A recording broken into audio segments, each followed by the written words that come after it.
It is hard to imagine that one of the best snipers of World War II, at the first battle, even the gun was not received. The commander just gave Vasily 5 bullets and told him to go into battle to kill the enemy, but he made it through the bloodiest battle in the history of the world at Stalingrad.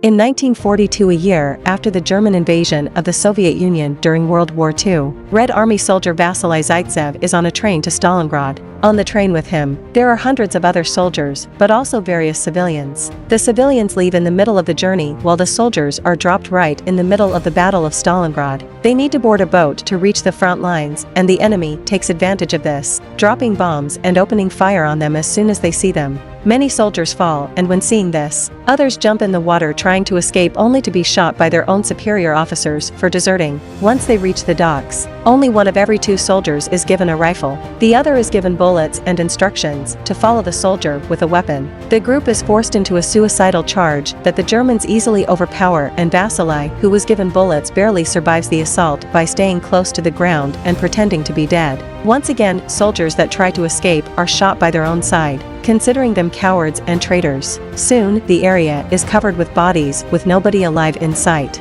until a few moments later a car tries to cross the area. A tank shell hits it and knocks it over, and out of it comes Commissar Danilov, who rushes to hide inside a fountain, pretending to be another body in the pile and miraculously not getting killed when a group of Germans drive by and shoot at the bodies to make sure there aren't any survivors. Once they're gone, Danilov takes a rifle from one of the bodies and tries to shoot some soldiers he can see in a nearby building, but the weapon is out of ammo. At that moment, Vasily has been hiding there as well, and he asks him for his rifle so he can load it with the bullets he was given when he arrived. Vasily also tells him he should wait for an explosion to shoot so they aren't discovered, but since Danilov is a political commissar, his experience with weapons is limited, so he lets Vasily have the rifle instead. As another car with soldiers arrives, Vasily moves behind a hole on the fountain wall, and as soon as he hears an explosion, he starts shooting each German one by one on the head with absolute efficiency. Hours later, once they have been rescued and taken back to headquarters, Danilov prints a series of pamphlets detailing Vasily's heroic feat. Many days later, Chairman Nikita Khrushchev arrives at Stalingrad to coordinate the defense of the city, since Stalingrad is a symbol of Stalin's power and they can't afford to lose it. Furious after hearing about yet another loss, he demands ideas from his subordinates on how to improve morale, but most of the soldiers just repeat the same ineffective tactics they've been using for years. Danilov, however, proposes something different. He thinks that instead of punishment, they must deliver hope. They should create a hero and inspire people to make them want to protect the motherland. And he has the perfect hero for that job. Danilov's idea is approved, and he gets promoted to senior lieutenant. Vasily's face now appears in the newspaper, presenting him as an example to follow. He's also been promoted to the sniper division. From then on, Vasily becomes the face of the Russian army, both a national hero and propaganda icon. One day during one of his missions, Vasily and his team are found by a young boy called Sasha Filipov who admires Vasily.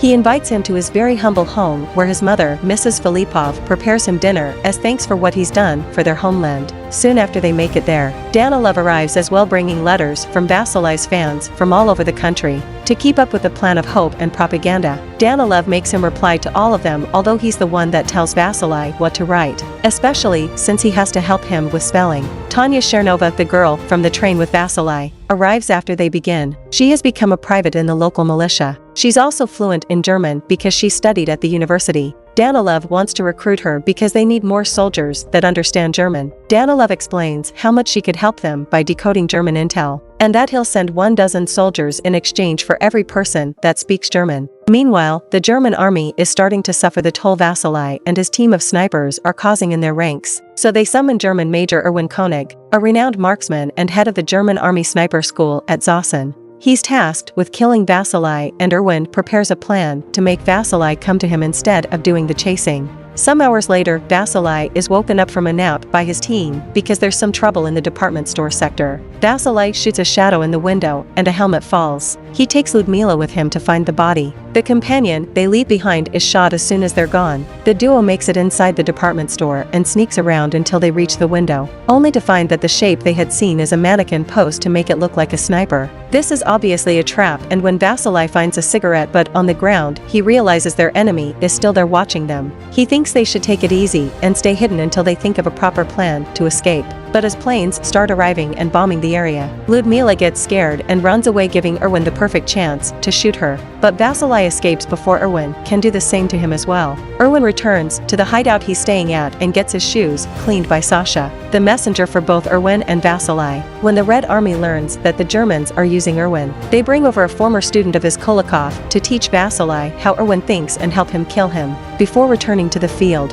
Vasily must attend a special party in his honor. After saying hello to Tanya, he's dragged by Khrushchev to see the journalists.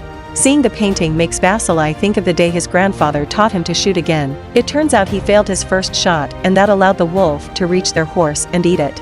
Some days later, Vasily, Kulikov and Volodya enter an abandoned building where they have been told they could find Erwin. As they sneak around as carefully as possible, they find a body in a shooting position, posed like the last trap. This means they're on the right track. After crossing an open area and luckily avoiding all bullets from the enemy, Vasily shoots off German communication wire and they manage to shoot 2 different repair guys before it's time for dinner. Volodya leaves his partners for a moment to retrieve the soup he had been heating in another room, but gets captured in the way. Erwin and his team try to make him confess where Vasily is hiding, but since Volodya won't talk, they dress him up as their own and send him out to pretend he's another repair guy, without knowing who it really is. Kulikov immediately kills him and reveals their location on purpose, so when he makes a helmet appear at the window, the enemy will shoot it and reveal their location as well. Erwin doesn't fall for the trap, so the duo decides to relocate. But when they jump an open section of the floor, Erwin takes the chance and shoots Kulikov while Vasily escapes safely. This constant chase between Vasily and Erwin is taking too long. An impatient Khrushchev is starting to get on Danilov's back. After their meeting, Danilov goes to see Tanya to bring her a gift and try to court her, but she surprises him by asking to be reassigned. Some hours later, Vasily returns to headquarters and his mood isn't the best. He's never seen a shot like he's seen today, and thinks Erwin may be too good for him to beat. Danilov promises him they're getting new intel and that next time, Vasily will be 1 or perhaps even more steps ahead of him, so he has nothing to worry about. But he does ask for a favor in return. He wants Vasily to talk to Tanya and convince her not to ask for that transfer. When Vasily tries to do so, Tanya explains that she asked to be transferred because earlier in the morning, she learned her parents were among a group of prisoners that were executed by the Germans, and she wants to go there and fight. Understanding her need for revenge, Vasily gives her Kulikov's rifle. After Sasha shares information with both of them, Erwin and Vasily go to the same abandoned building, thinking they will surprise the other. While Erwin waits at an elevated platform, Vasily and his sniper partner enter through and hide behind the pipes, the shaking of which alerts Erwin of their position. As soon as the duo tries to move, Erwin shoots them, causing Vasily to lose his rifle and his companion to get hurt. Vasily sends his partner back to headquarters since he can't do anything in that state, and while the sniper makes his way back into the pipe, Vasily tries to recover his rifle by tying some rope to a knife and throwing it at the weapon to drag it towards him, but when he finally manages to land it correctly, Erwin cuts the rope with an easy shot. When some German planes fly by dropping some bombs, they shatter the glass roof and some of the shards fall in front of Vasily, giving Erwin a full view of his face. At headquarters, Danilov is trying to convince Tanya not to fight, that her skills are more valuable in the intellectual field. Their argument is interrupted by the returning sniper, who tells them what happened. Tanya doesn't hesitate to go through the same pipe route to reach him in order to help, but as soon as he sees her, Vasily tells her to stay where she is and follow his plan. Vasily has also used a glass shard to watch him in return, and thanks to this he knows his location. He asks Tanya to grab another piece of glass and turn it until the light reflects on it and blinds Erwin, creating an opening for Vasily to safely recover his rifle and shoot him. He doesn't manage to kill Erwin, but he does hurt his hand. Later, when Vasily and Tanya return to headquarters, they celebrate being alive with the rest soldiers, and afterward they hide under the covers and make love right in the middle of the communal bedroom.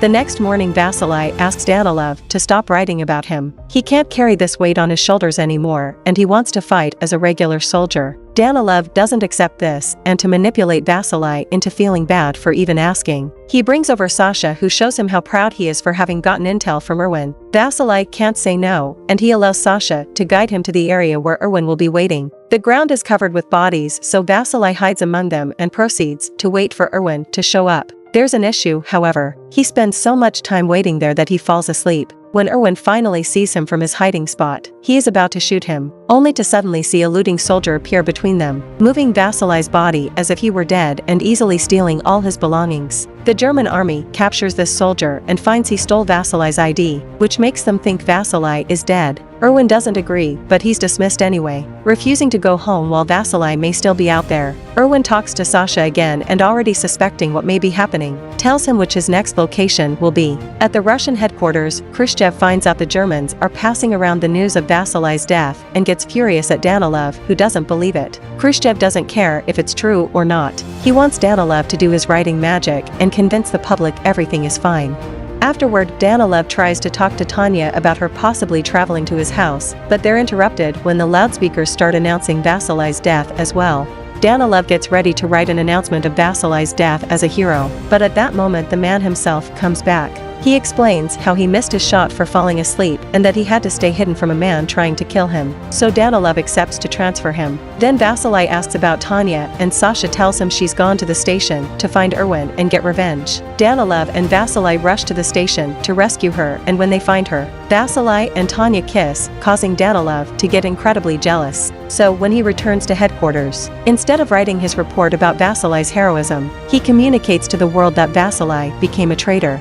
What they aren't aware of is the fact Erwin has seen them at the station, and now knows for sure that Sasha has been passing on the information, so he captures the kid and hangs him off a pole to bait WWII. The one who almost falls for it when seeing the body though, it's Tanya, and she doesn't go after Erwin only because WWII stops her, saying that's what he wants. While WWII goes after him, Tanya asks Danilov for a favor, and together they go to see Mrs. Filippov to get her out of the country with a special pass Danilov got for her. Mrs. Filippov doesn't want to leave without Sasha, but not to make her upset. Instead of telling her Sasha died, they tell her he joined the Germans. Mrs. Filippov doesn't blame him for it if it means he's safe and accepts to leave with them. On the way to the boat, a bomb explodes near them, hurting Tanya. Danilov thinks she's died and leaves, but Mrs. Filippov doesn't give up and convinces a doctor to let Tanya board with her by showing her special pass and saying Tanya is her daughter. WWII and Erwin are at a standoff in their respective hiding spots, not knowing where the other is. Danilov suddenly shows up next to WWII. Sasha died, so Danilov is extremely heartbroken. That boy was arranged by his own hands to blend in with the enemy's ranks. In order to make up for his mistake, he volunteers to sacrifice himself to create an opportunity for WWII. He immediately pokes his head out. Although WWII stops him, it is too late. This time, the positions of both sides are revealed. Erwin isn't sure if the person he hits is WWII or not, so he continues to hide to observe the situation around him. But after waiting for a long time, he still doesn't see any movement. Erwin thinks he's killed WWII himself and comes out to check the body. WWII is waiting for him midway, and as soon as he aims his rifle at him, unexpectedly, an old major who fought hundreds of battles in the end is defeated by a rookie. Erwin smiles and slowly takes off his hat as if to say that, "You are very good, WWII." Obviously the major has a completely superior level to WWII, but why he lost? It's because he is so conceited that he always acts alone. Remember, war is not a game for anyone who want to be heroes. Unity and determination are the factors that lead to victory. At the end of the movie, after the Germans have surrendered, WWII gets a letter from Tanya saying she's alive and being taken care of at a field hospital. WWII goes to the address on the letter and the couple happily reunites.